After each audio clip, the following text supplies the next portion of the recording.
Good afternoon, everyone. Welcome to the School Link Partnership and Capacity Grant San Bernardino County version, office hours.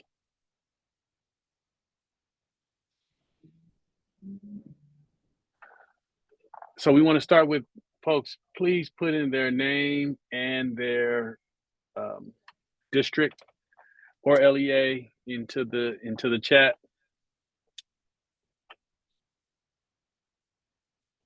Thank you everyone for being here.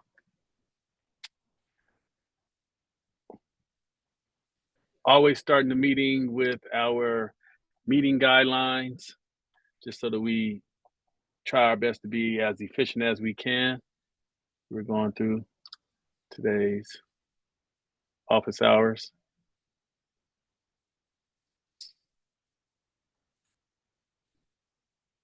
Okay, Jermaine, go to the next slide.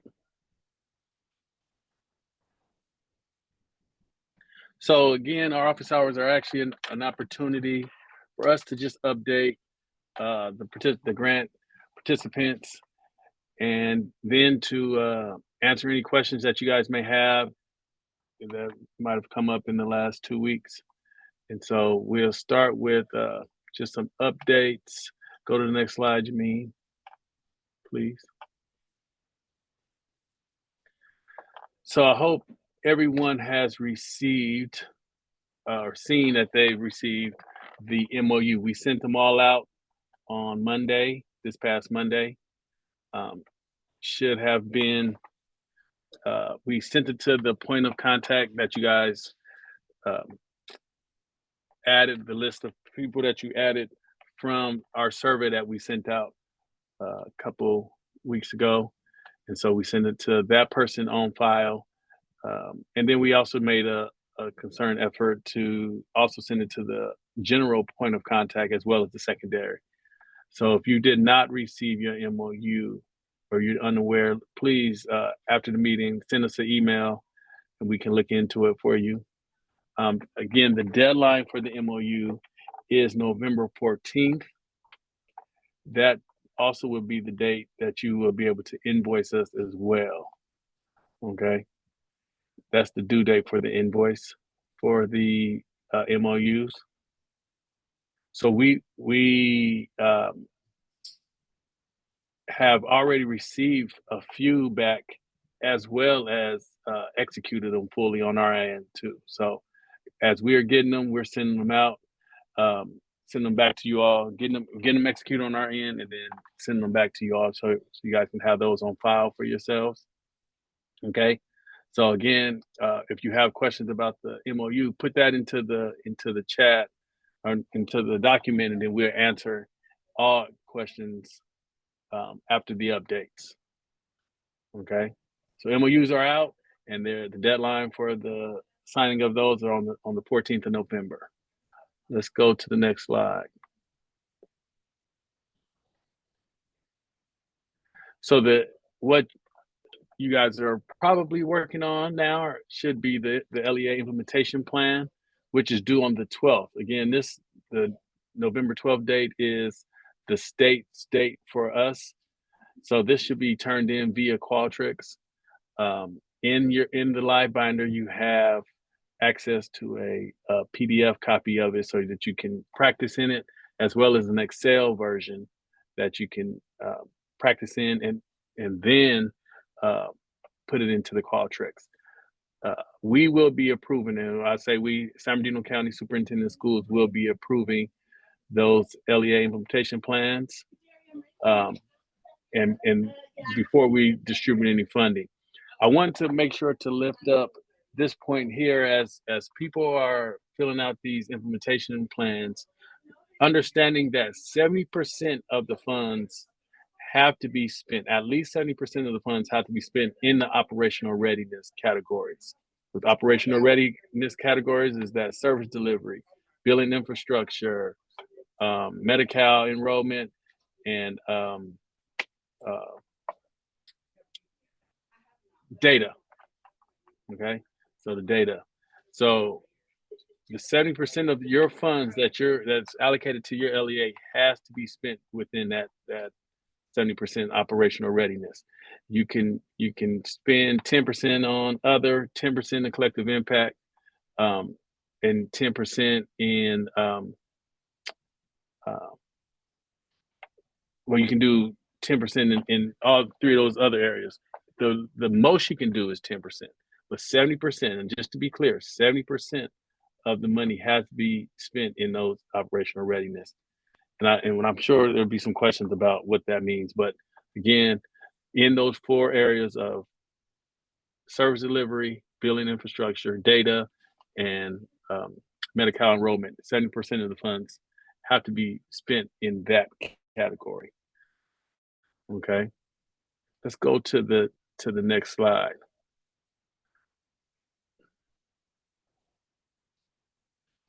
So these are the uh, four areas.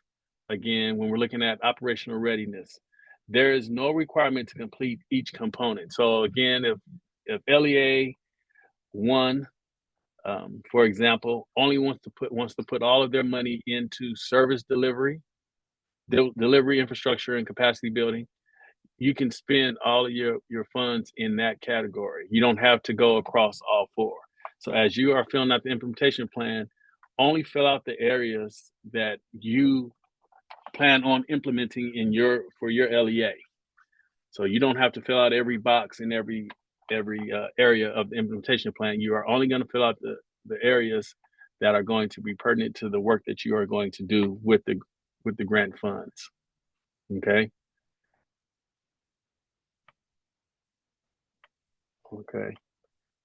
Let's go to the next slide. Another update.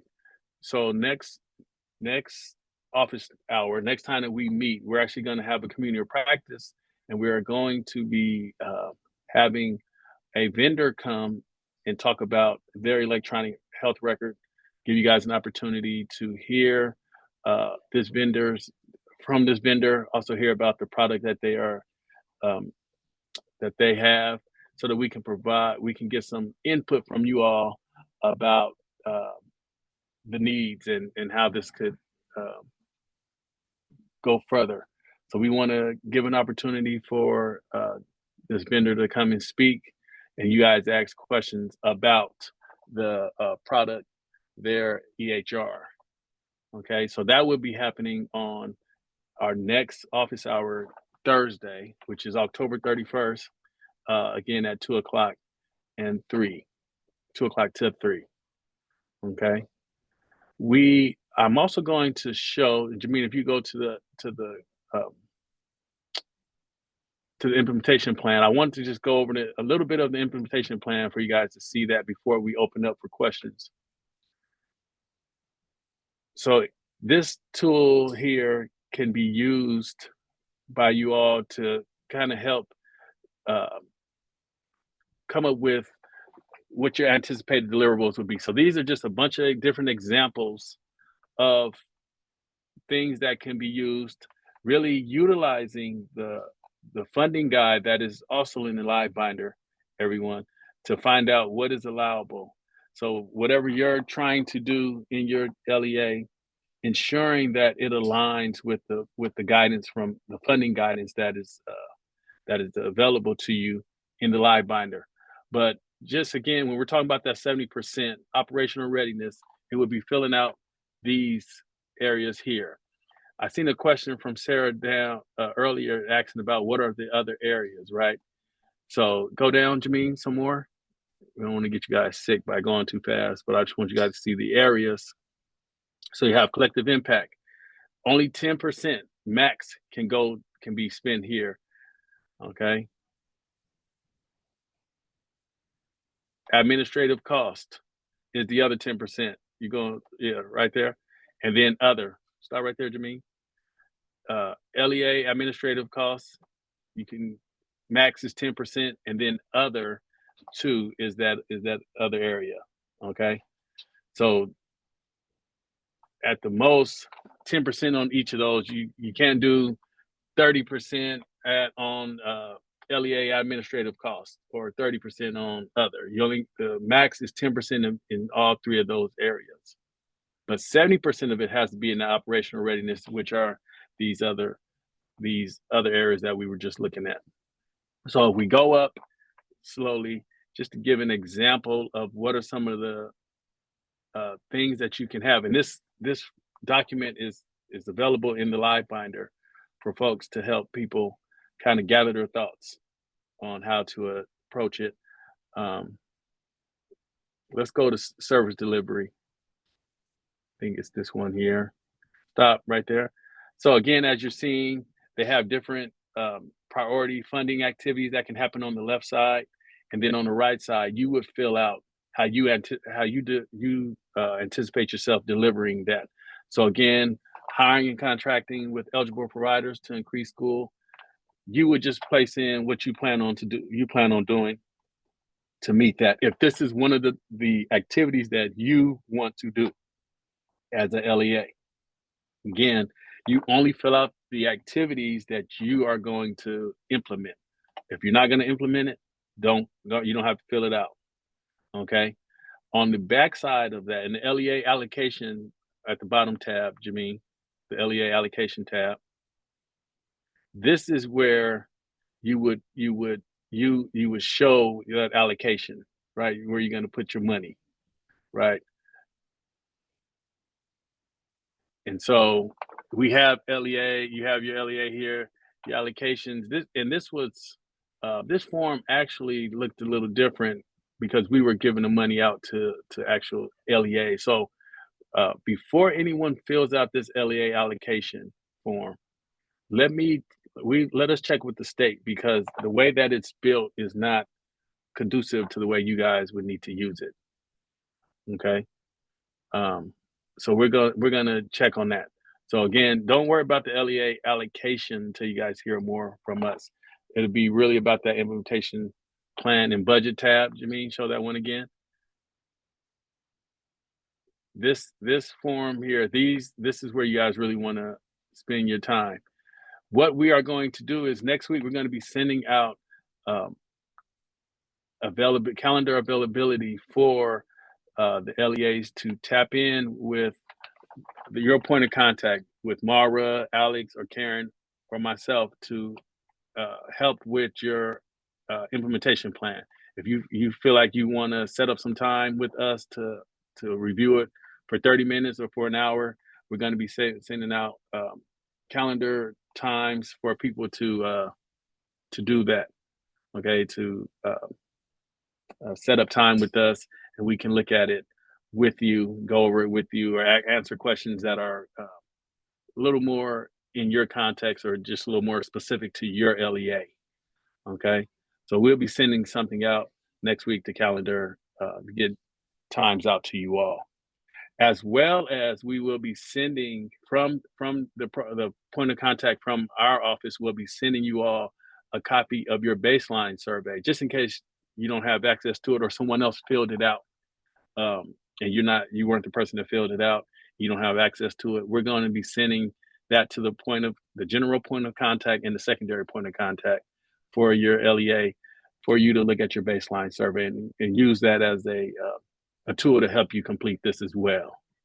Okay, I know that's a lot of information in 15 minutes, but I want to open it up. Go to the next slide, Jameen. Make sure I'm not missing anything. I want to open it up for the questions we might have in our document, as well as we'll open up for people to open their mics for questions. So Mara, you want to start? Do we have any questions? Yeah, we have 2 questions. The first question is, we are considering privacy pods, so we have more confidential spaces. Does anyone have any recommendations of high quality, cost-effective links or companies to work with in order to buy these?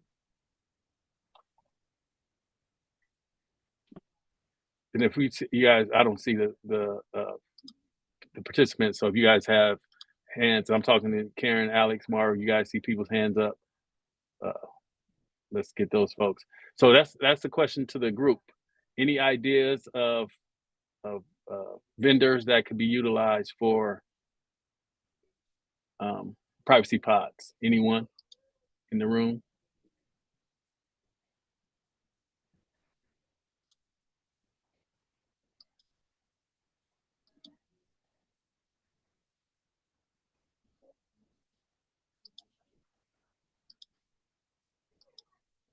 No?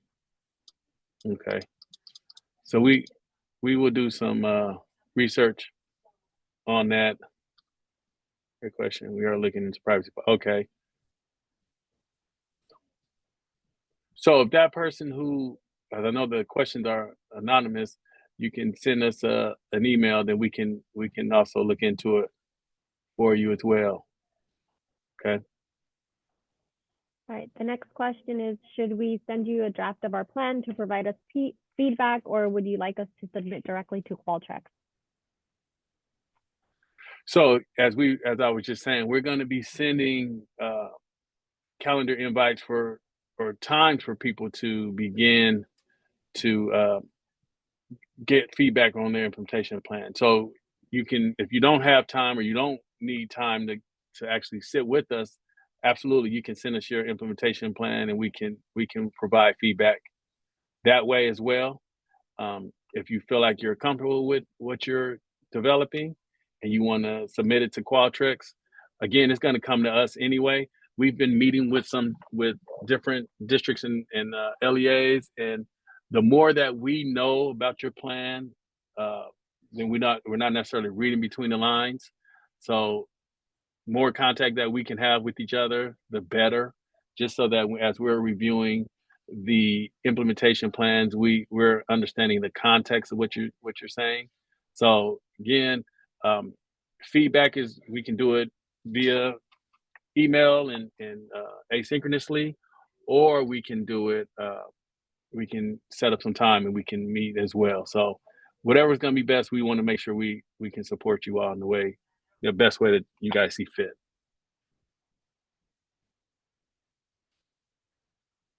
In the chat, Antonio from Colton said that he knows about privacy pods that were installed at Ramona High School at Riverside Unified. And then Karen also shared the Zen pods that have been used, just for question number 1. Okay, thank you. And then, so we have another question. Can we be reimbursed for expenses we purchase now prior to receiving capacity grant funds, for example, an EHR, purchase, trainings, materials, etc.? So your funding, your funds can be utilized how you see fit. So it's really going to be a local um, controlled deal, right? If you guys have, if the district has purchased something and you guys see your money being spent in reimbursing yourselves for that, that would be within parameters of how to use the funding.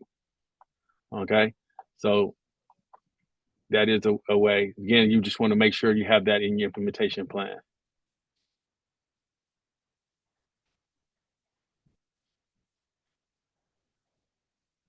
We don't have any more questions unless people want to unmute or put in the chat. But as of now, we don't have any in the Google form. I have Adam, a I question. see. Okay,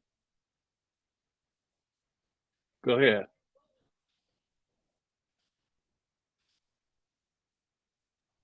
I'll go. I apologize. Just real quick, the implementation plan, if for whatever reason, as we're going out through the process and the purchasing decisions change from what we listed on the implementation plan, what does that process look like? Is that going to be an issue? How do we report that? Like, what is that situation? Yeah, so all of the implementation plan is going to be your initial plan, right? But you will be able to update the plan through the progress reports, Adam. So there's going to be progress reports, 3 different progress report opportunities, and that would be the opportunity for participants to update on changes to the plans. Okay. If there's questions about that, or like you're unsure about some of the changes, certainly communicating with us, getting with us. If we don't have the answer, Adam, then we can certainly find out from the state to make sure it's all in line. Certainly utilizing that funding guide will be a huge support in just ensuring that you stay within the guardrails that the state is seeing. But if you got questions about changes and things like that, certainly you can talk to us, and then we can go to bat on your behalf. But it's really going to be in those progress reports to answer your question, Adam. Awesome, thank you. And then, yes, sir, Adam. I mean, Sarah Adams. Sarah. Same, different, but yes, thank you. I think kind of related to that. So yeah, so if we do this plan and then we realize like we probably needed to shift some of our funding more towards, let's say, clinicians rather than administrative or operational things, then we can do that through the progress reports. We can change our distribution of deliverables as long as you're still within those within the 70% of in those 4 categories. Right. Thank you. Yes, and then my other question is on those deliverables, and I know there probably isn't a whole lot of guidance yet, but I'm just wondering, like, if we want to use let's say we want to use the funding for hiring clinicians, what sort of accountability do we have for that? Do we have to like report that? How will we show that we use the funds towards that area? Will we have to show that there's like a payroll thing or like a job duty description, or will they have to be like part of pool 1 or pool 2 kind of a thing to show that we're using the capacity grant appropriately for those staff that we hire? So, they have not given us, and they being the state has not given us guidance on that. One of the things that we did do in our implementation plan, the county side of it, was we kind of wrote in how we would show the deliverable. So for instance, if you're going to hire people, you might want to put in your deliverable, anticipate deliverable, that you would show the job posting, right? That might be evidence. Again, it's going to be those evidential artifacts that can be utilized to support what you did with your funding, or how you met them. You know what I mean? Because again, we can't see the people. So again, it's just going to be those kind of what you can anticipate utilizing as an artifact, Sarah. So okay, so yeah, so I mean, so we can say like we'll show the job posting rather than saying we're going to show like, I don't know, payroll records or something. And then if it's not right, Sarah, then we'll do the research of getting what you need, right? So okay. And then back to the question about reimbursing expenses afterwards, I was thinking of that like we're gonna, I think the funding comes in chunks after each progress report too. So it's like we're so if we hire somebody and like their salary probably is more than like whatever the initial distribution is. I don't know what I can't remember if it's like 10% or whatever, or 15%. You know how we get like a percent distribution throughout the 2 years. So so we're hiring somebody now, and we could say, I mean, we can show that their funding may be not distributed along the same amount of funding that we get. So it could be that we're like using the funding that we're getting in next progress report to help cover some of the expenses now. And that's okay? yes, it is, Okay. Sarah. Okay, thanks. Thank you. We have a question in the chat. It says, Okay. do we need prior approval to shift funds? So prior approval will be after the implementation plan, or? Antonio, do you want to go ahead and unmute? Yeah, no problem, Marwa. Thank you. Thank you. Sure. So back to the question about after the implementation plan. So once we have the implementation plan in place, once we submit it to you all, and we see a need to shift funds from one priority to a different priority, do we need prior approval, or like you said, do we just wait for the report? Yeah. So the guidance right now is the changes or the updates can happen in the progress report. Again, how one of what I think would be a good practice just for our county would probably be for us to be in communication so that we can get in front of it, right? So Antonio, you want to make some changes?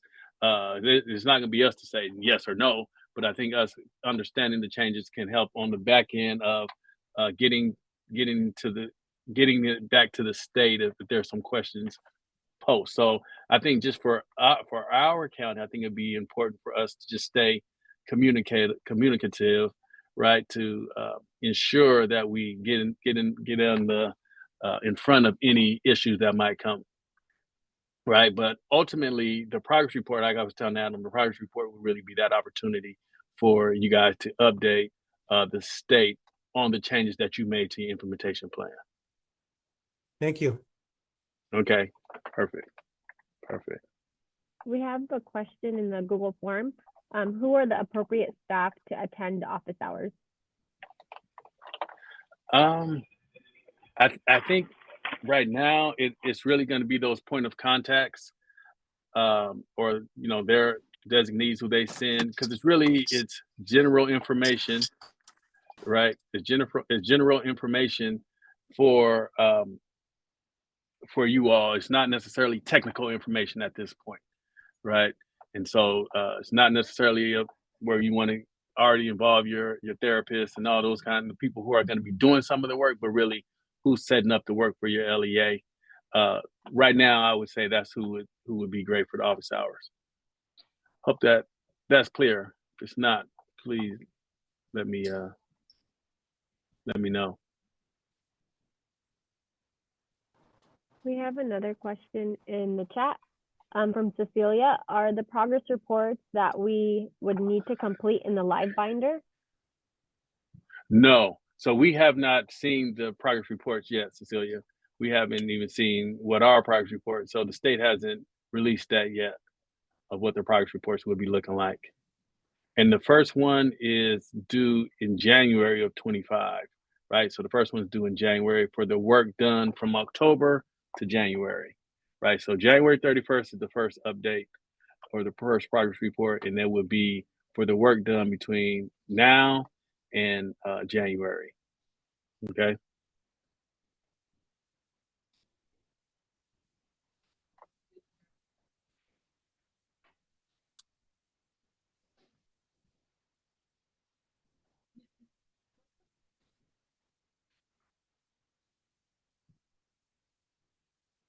Is there another question? Yeah, we have another question in the chat from Sylvia. When using the funds for existing staff, what artifacts are needed? Let us get that. Let's take that down and we get some answers for that one, Sylvia. To ensure we get you the right information. I don't want to make something up. Okay.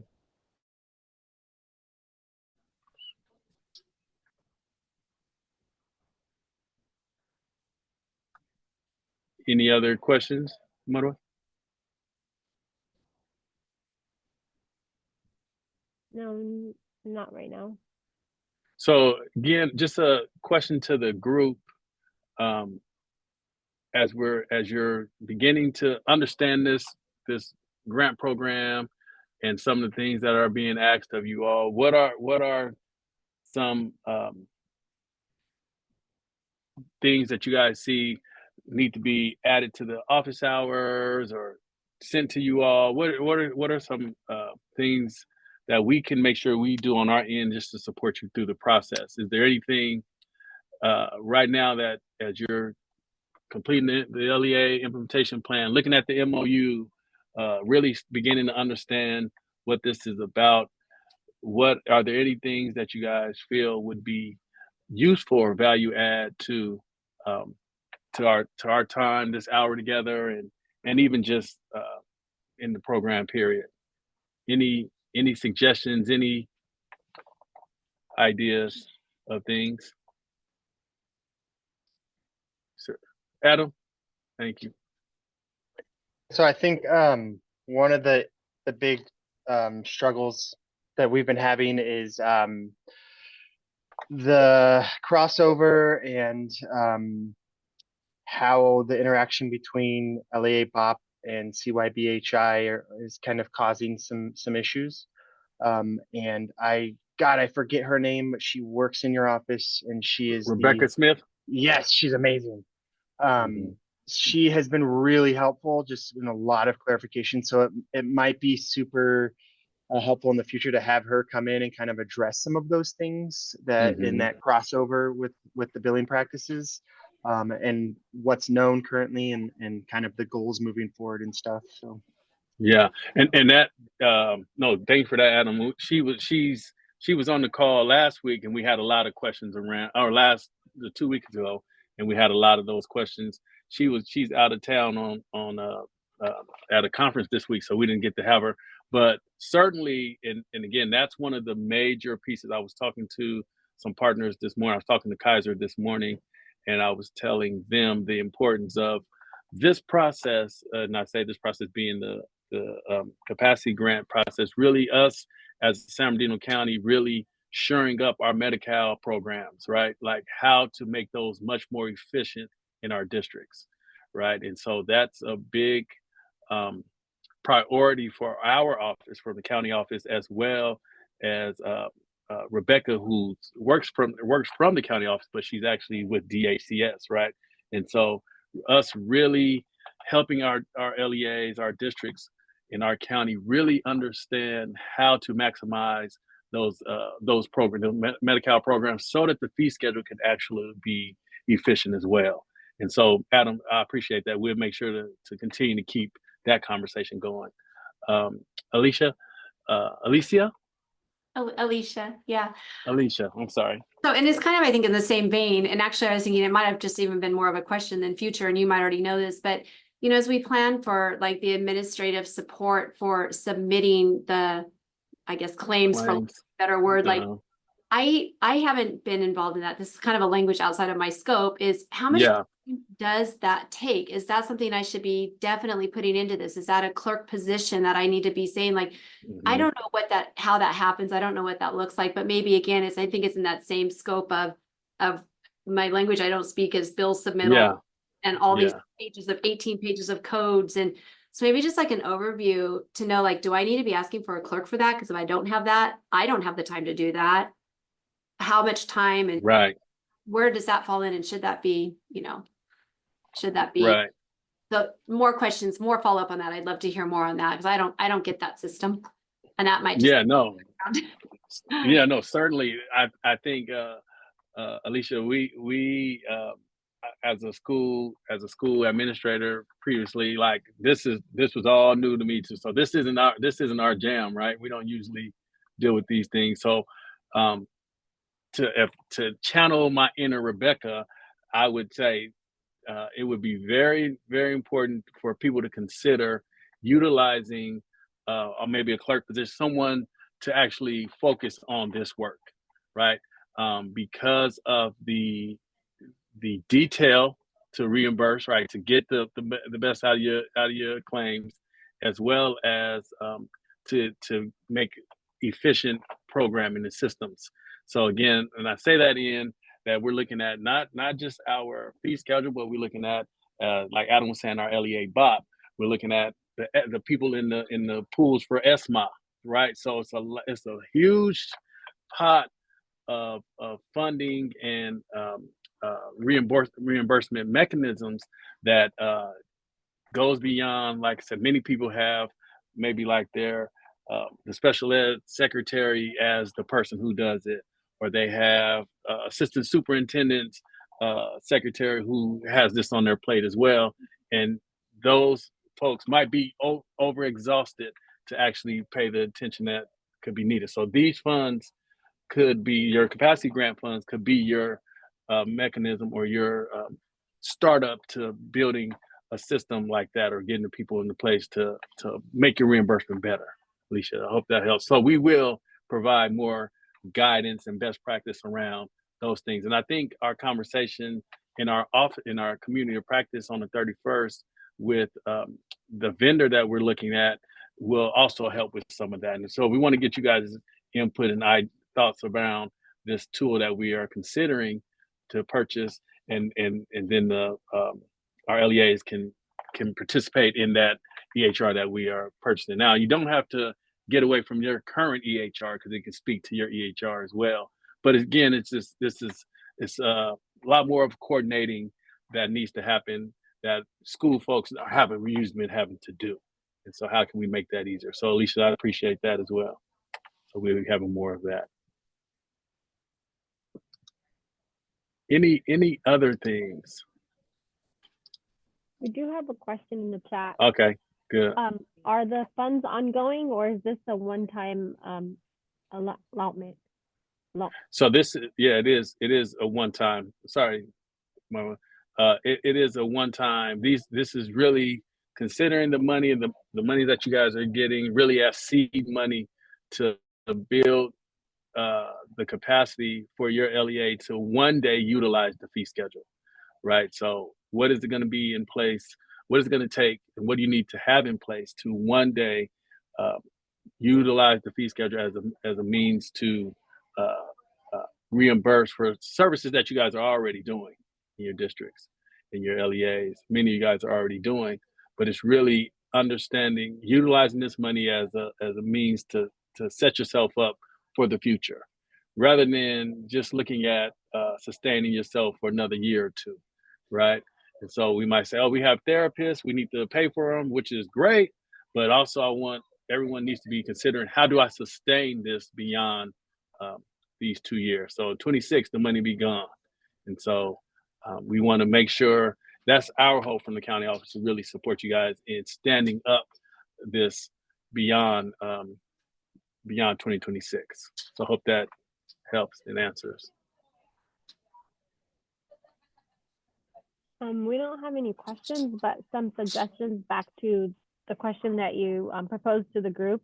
So Antonio's saying that maybe we can have a conversation on how districts are going to collect health insurance from health insurance information. And then also Adam mentioned options for a third-party billing vendor for districts as well. Okay. Yeah. And so Adam, you kind of talking about those like a Paradigm and those kind of, okay. Okay, so we'll add that to we'll put that on Rebecca's to do, right? That's some of the stuff that she's always in line with. So I know, I'm telling you, and I told Rebecca, a lot of this work really will be kind of that Rebecca work, like this really should live in come out of a lot of this out of what Rebecca's office is doing with those coordinators at your district already. And so really making sure that everyone on this call knows who their coordinator, and they call them coordinators, not coordinator like the district office coordinator, but it's your Medi-Cal coordinator, SMOC coordinator, making sure you are working alongside with that individual, because what we're finding out is many of them are unaware of the CYBHI side of what's going on, and that's really going to be a hiccup to moving these programs successfully without having those people involved. So if you don't know who that person is, please reach out to us, and we can get Rebecca knows who you guys need to contact in your district around who's doing it. Okay, that's a huge one. And I don't want to keep us here if we don't need to, but I just want to make sure that we give everyone an opportunity. And I know many times people stay on after the call, ask specific questions, so we'll do that too. But I want to just bring to your attention again the community of practice. It might be an opportunity to also bring in that community of practice opportunity on the 31st. Might be an opportunity to bring in some of your technicians, some of your therapists for the EHR side of it, to understand some of that stuff. So again, where we have some folks who are school site administrators who don't do the work of providing services in therapy, who wouldn't know what the EHRs and all that. So you might want to invite some of the people who can speak to that on the 31st. Okay, so that might be an opportunity. Adam, you had a. Sorry, something just popped into my head. One of the biggest struggles we're having currently is explaining the necessity and kind of the paradigm shift of school counseling direct service and how it's billable and how it is school counselors are now recognized in the state plan and all of that. And possibly having, you know, discussions or getting some resources, information to bring back to them to kind of help them with that understanding and why this is happening. Because I can only do as much as, you know, I'm able to, but if I'm saying, oh, I'm getting this from the county, it has a lot more impact, you know? So that would be, I think, helpful moving forward. And then the other thing is just because we've been going through that first cohort stuff, one of the other issues is really having someone on the team that has like an IT understanding and background, because having to submit the provider roster and the batches of enrollment for students and all of that stuff is a large undertaking. And so it takes a lot. So just so that people can be prepared when they start to do those things. Yeah, and Adam, thank you for bringing that up. We were talking about that in the office last week, the importance, and we want to convey it. Second, what Adam just said, like involving IT now into this conversation, y'all. It's really, again, ultimately, from our standpoint, what we're kind of seeing is that, man, it's going to take a big effort of coordination district wide to really do this. Right. We were meeting with a district last week, and that was my encouragement to him, in that, man, he was asking, who do we involve in this conversation? And to me, man, we need to involve all of the folks into this conversation. Our education service side, our student service, our SPED, our IT, all need to be a part of this conversation, because it's going to impact all levels. And so we're seeing Adam and them, who are Redlands, who is in cohort 1, are already Rialto. They're already kind of understanding this, and so we can get in front of this for some of our other districts. It would, you know, we can do our lessons learned from our sister schools or sister districts in our county. And so we have 2 who are already championing this work. The 2 districts who are championing it, and they're learning as they're going, and we need to learn from their lessons. Involve everyone, you all, as you guys are planning this implementation plan. Really get everyone involved in understanding what is happening. Cecilia, you want to? Yeah, I just wanted to share what we've done up to right now, because as you were saying, we actually had a meeting with all our leads. So we had fiscal there, business services there, risk management, special services. We actually are going to be doing several meetings before, but we also have a committee where we have IT, special services, we have business services, and just a collaboration of different people so we could get input on like the implementation plan. But we've been doing like once a month meetings. And then we also have a separate meeting with our leads, because they're the ones that are going to be helping us with like signing the MOU, the DUA, the PPA. So they're all on board with this, and we're coming up with the plan so that we can start getting that part filled out. But we also have. And what district are you from, Cecilia? What district are you from? Rialto. Okay, yeah. So I we know. are I in know. I just cohort want them to 1. know. Yeah. We're in cohort 1, so it has been a very robust learning experience, I would have to say, because we have LEA BOP, we have SMA and CYBHI, but we've been working with the same EHR for LEA BOP. So we've kind of onboarded them, and with the whole capacity grant, our district wants to use part of the funds to help out with the EHR, because we've already had this EHR for like 10 years maybe. And so we were recommended to just keep the same one because they're already onboarding with Carolyn and everything. So I just wanted to share that. No, I appreciate that, Cecilia. And one thing we might need to do is bring Redlands and Rialto in to one of these meetings to kind of just talk about you guys' experience in the cohort so far, right? We have San Bernardino, Upland, OMSD, got Colton, couple of districts who are geared up for cohort 2, but get an opportunity to hear from cohort 1 members would actually probably be a time. So we certainly gonna be touching base with you, Cecilia and Adam, and you folks from Rialto and Redlands to provide some time for our other county folks to hear. Sarah, you had your hand up. Thank you, Cecilia, for that. Thanks. That brought up another question. I would love to hear from Cecilia or whoever, cohort 1 folks, like, as we're looking at different EHRs, what, if you have recommendations, like what's working, especially if there's a vendor that does both the LEA BOP and the CYBHI. So I did that. I had a meeting with our all our different stakeholders and got input and ideas and about this plan. And this a question came up, and it's kind of technical, so I thought maybe since Cecilia and Adam may have some experience, you might share what it is. Okay, thanks, Adam. So this question came up. So, and I don't know if anyone's had this experience. Maybe people have, because it seems like there's like an epidemic of kids who are in like residential mental health treatment. So I have kids all counties all over the place, and some of them have IEPs and they get counseling services through their IEP. So that gets billed like through the direct services and the LEA. But what one of our school psychologist leads brought up was that sometimes these kids, in order to be released from the residential treatment facility, they have to have a transition plan where they are also, in addition to their 500 level services from their school psychologist and getting counseling that way, they have to show that they actually have appointments with like a clinician, like a therapist from their private insurance, in order to even be released from the facility. But the kids are having trouble getting into appointments and getting a therapy appointment to show that they have like follow-on transition care. So the school psychologist is like, okay, if we hire clinicians with capacity grant or CYBHI funding, can that funding pay for like the therapy that the residential center is requiring? Because it's going to be, it is technically on top of their IEP mental health services. But I don't know about blending the two. Like, it's the same kid and we're billing for the school psychologist through direct, like through, LEA BOP.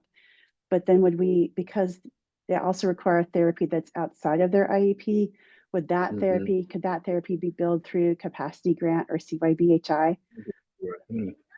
That seems kind of muddled, but I don't know if that's come up for any of you all. But if we could provide our own therapists and kids are really having trouble getting therapists otherwise, then maybe that would be helpful. But Cecilia, you were gonna. I believe from what we were told, if it's not part of the IEP and it's a service outside of the IEP, that it can be billed through CYBHI.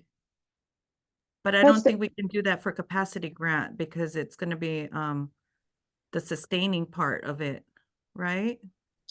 Yeah, well, it would be, again, Sarah, so your process of what you're describing of utilizing the capacity grant money to get service providers, right, to get therapists that later will be able to bill for some of those services. That's a good process, right? So your capacity grant is going to be utilized to set yourself up to have the service provider, so that when kids are in those residential placements, then you also have therapists on point. And then, as Cecilia said, you're going to have your LEA BOP things that are going to be charged to LEA BOP, and then those non-services that are being provided, those other therapy services, can go under CYBHI.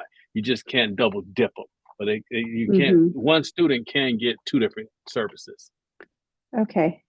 And then, as far as, just separate from that, but just to make sure I'm understanding, but if we are using the capacity grant money to hire clinicians, like those clinicians can be beginning to provide services now for general education mental health. They can. Right? Yes, they can. They just wouldn't be able to reimburse until you got into the we cohort. wouldn't until we actually got into a cohort and did CYBHI, and then we would bill from, we would use CYBHI. We wouldn't use capacity grant, like we would make sure that was separate. Okay. Thanks. Yeah, we're not in a cohort yet. We're just, but we do LEA. We're a Medi-Cal and LEA BOP, but it's ESMA, but we don't. We're not in a cohort yet. So you're not in a cohort, yes, yeah. And the cohorts haven't been able to. They haven't sent no claims yet either. You see Adam's face. They haven't been able to do anything yet. But no. So, but that would be a way to really set yourself up, Sarah. Get you some therapists that are going to be having this long-term effect in your programming. So that's good thinking on that. Okay. Anything else? Anything else? Good conversation. So we're taking note to some of those suggestions that we've heard. So we'll make sure to add that. Really considering again, how great it would probably be to hear from our cohort 1 folks. So I'm be in contact with you guys, so we can set some up maybe for our community of practice with the AHR that as well. So we're going to be reaching out to our point of contacts to one, set up, see if there's time to set up that you want to go over the implementation plan, as well as get you guys those baseline surveys. If you have not received your MOU, if you're not sure if you received it, don't hesitate to contact us. We can look it up. We sent out all 59, but like I said, it might not have been the person that's in this room or the person, you know what I mean? So I know how it goes. People, the week goes on and people are working. And so if you're not sure, please don't hesitate to contact us. But other than that, appreciate your time and your energy of participating in this. And again, anything that you guys need, San Bernardino County Superintendent of Schools is here to support it in this venture. And so if there's no other questions or concerns that's for the greater good, we can end the meeting here, and we'll wait online for anyone who has any specific questions for us. Other than that, please have a good rest of your day and a good week. Thank you all.